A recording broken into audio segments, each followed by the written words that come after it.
better than I. And he's a little shy, so we're going to try to bring him out of himself a little bit to talk about Bruce Dern.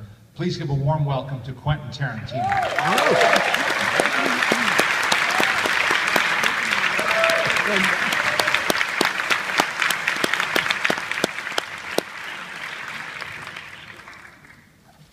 Yeah, it's pretty cool being here at the Chinese Theater. It still looks like the Chinese Theater, I'm pretty happy to say.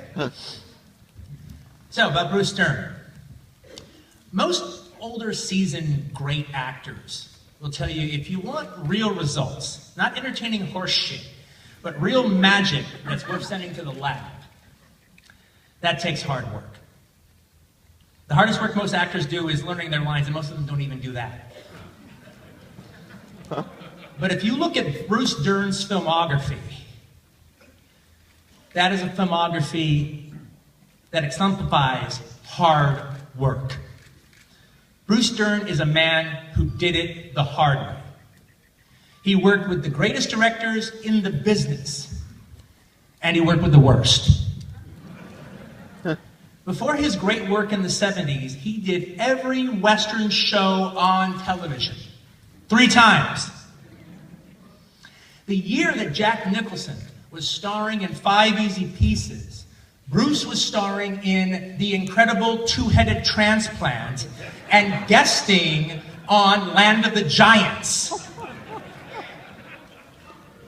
But Bruce Dern was always giving his all. And sometimes the worse the movie was, the better Bruce was.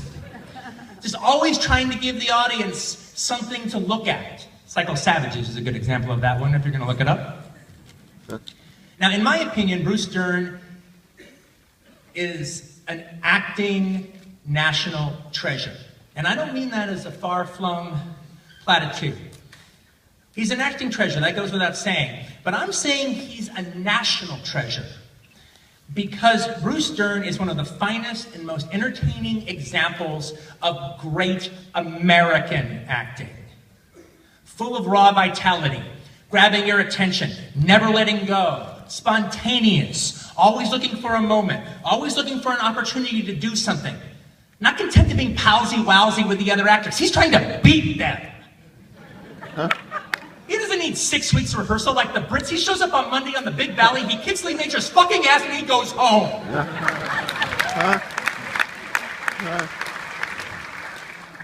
Now, back in the 70s, there was these male acting dynasties.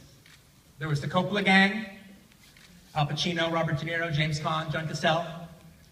There was the Scorsese gang, Robert De Niro, Harvey Keitel.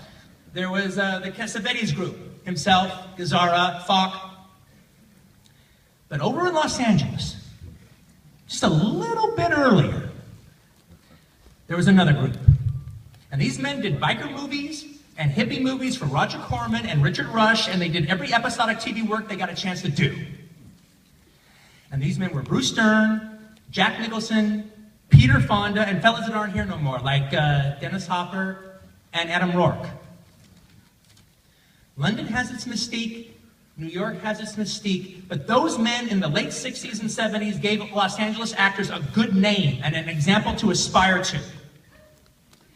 If you're ever lucky enough to work with Bruce Dern, you learn that as a director, you can ask Bruce Dern to do something that you can't ask anybody else.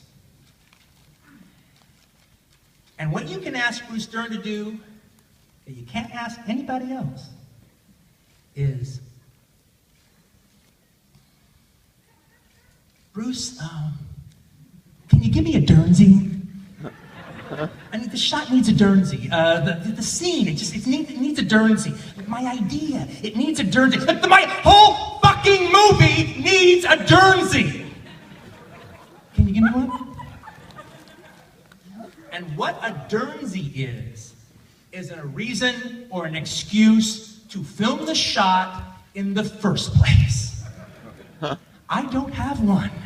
Can you give me one? Well, right now, we're going to watch a whole reel of Dernsey.